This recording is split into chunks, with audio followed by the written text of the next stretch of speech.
আমাৰ ভাৰতীয় গণপৰিষদৰ কেন্দ্ৰীয় কমিটিৰ নেতৃত্বৰ উপস্থিতিত তামোলপুৰ জিলা কমিটি গঠন হোৱাৰ লগতে বিটিচি নিৰ্বাচন সমিতি আমি গঠন কৰিলোঁ। কাৰণ আমি বিটিচিত প্ৰায় 16টা সমষ্টিত কেণ্ডিডেট দিম বুলি আমি থিৰাং কৰিছোঁ। মোৰ গৃহ সমষ্টি নাগৰজুলি মই দিবলৈ খোজা নাছিলোঁ, তথাপিও মই নাগৰজুলি সমষ্টিত কেণ্ডিডেট দিম বুলি আজি আমি ফাইনেল ডিচিশ্যন লৈছোঁ।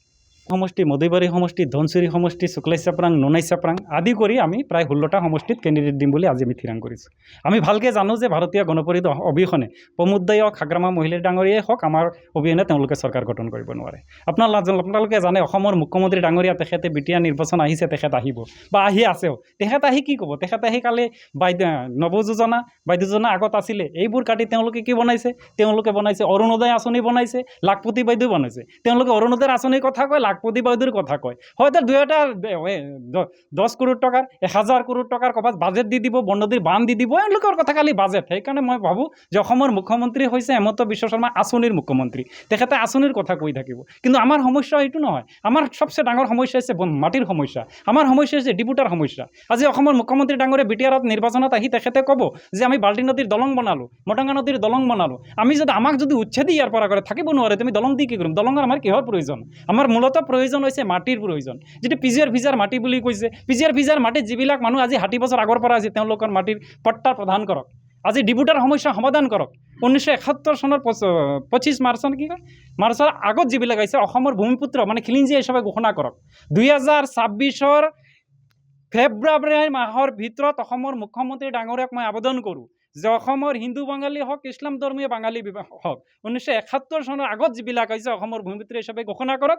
আৰু এইবাৰ যদি তেওঁ কোনো ডিচিশ্যন নলয়, অহা 26ত অসমৰ মুখ্যমন্ত্ৰী থাকিব নাথাকিব নাজানো, কিন্তু ভাৰতীয় গণপৰিষদে শক্তিশালী ৰূপ লগাই তেওঁক জবাব দিব চাওক যে ভাৰতীয় গণপৰিষদ কেনেকুৱা। ভাৰতীয় গণপৰিষদ ভাৰতবৰ্ষৰ সকলো জনগোষ্ঠীৰ দল, অসমৰ লগত যিমান জনগোষ্ঠী আছে সকলো জনগোষ্ঠীৰ লগত মিলি এটা ভাৰতীয় গণপৰিষদ দল বনাইছে। ভাৰতীয় গণপৰিষদ অকল বঙালীৰ দল নহয়, প্ৰত্যেকটো সকলো জনগোষ্ঠীৰ দল।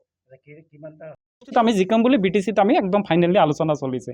আমাৰ চাওক, আমি যদিও ভাৰতীয় গণপৰিষদ আমাৰ লগত একচুৱেলি বিজেপিৰো বহু পালি নেতাই আমাৰ লগত যোগাযোগ কৰি আছে, বিপিএফৰ বহু নেতাই যোগাযোগ কৰিছে, বোলে দাদা আপোনালোকে ভাৰতীয় গণপৰিষদ বহুত ভাল লাগিছে, শক্তিশালী হৈছে। কিন্তু আমি আমাৰ ৰাজনীতি বেলেগ প্ৰচেছ। আমি ডাঙৰ সভামতি নাপাতিলেও আমি ভিতৰে যিখিনি কৰিব লাগে আমি কমপ্লিটলি কৰিছোঁ। আজি তামোলপুৰৰ এই পাৰ্কত সভা পাতি আমি ৰণডংকা বজালোঁ যে অহা কালিৰ পৰা বিটিচিত আমাৰ কমপ্লিটলি নিৰ্বাচনী প্ৰচাৰ আৰম্ভ হ'ব আৰু দুয়োটা ডিষ্ট্ৰিক্ট কমিটিও আমি অদল বদল কৰি শক্তিশালী বনাম। কাৰোবাৰ লগত এলায়েন্স কৰিব নেকি? আমাৰ লগত দুয়োটা দলে আমাৰ লগত যোগাযোগ কৰিছে। কিছুমানে কৈছে এলায়েন্সত আহক, দুয়োটা চিট বুজাবুজি হওক, কিছুমানে হয়তো আমাক কৈছে যে ছাপৰ্টত আহক। আমি কাৰো লগত আলোচনা নাই, আমি ডাইৰেক্টলি আমাৰ ভাৰতীয় গণপৰিষদে কেণ্ডিডেট দিব আৰু আমি 7টা চিটত আমি জিকিম বুলি পুৰা ফাইনেল। 17টা বছৰ বিটিচিৰ ৰাইজে চাইছে। বিটিচিৰ 17টা বছৰ চোৱাৰ পিছত ভাবিছে যে হাগ্ৰামা মহিলাৰ যেতিয়া চৰকাৰ কৰিছে 17টা বছৰত তেওঁলোকে চৰকাৰৰ দিনত কি হৈছে? একমাত্ৰ তেওঁলোকৰ চেয়াৰমেন মেম্বাৰৰহে শক্তিশালী হৈছে, সম্পত্তি বনাইছে। তেওঁ কৈছিলে মডেল বিটিচি বনাব, হাগ্ৰামা মহিলাৰ কোকৰাঝাৰখনি তেওঁ পৰিয়াল মডেল বনাই লৈছে, বাকীতো একো নাই।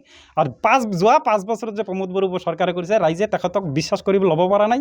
তেওঁ ৰাইজে কৈছে যে ভাৰতীয় গণপৰিষদ যিহেতু নতুন দল আহিছে, ভাৰতীয় গণপৰিষদ আমি আৰু 5টা বছৰ চাওক, ভাৰতীয় গণপৰিষদে নিশ্চয় কোনো এটাৰ লগত এলায়েন্সত হওক চৰকাৰ গঠন কৰিব। ভাৰতীয় গণপৰিষদ অবিহনে বিটিচিত কোনো চৰকাৰ নহয়, স্পষ্ট কথা।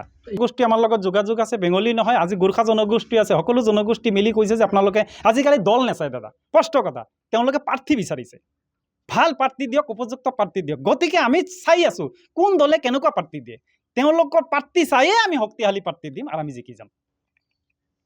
তামোলপুৰ জিলাৰ বিভিন্ন BCDCৰ পৰা আহি, বিভিন্ন সমষ্টিৰ পৰা আহি প্ৰায় 50জন সদস্যই আমাৰ ভাৰতীয় গণপৰিষদ আজি জইনিং কৰিছে। কোনো বিশেষ দলৰ পৰা অহা নাই, এইটো সমাজৰ পৰা আহিছে, ভাল পাই আহিছে, বিভিন্ন দল সংগঠনৰ পৰা আহিছে।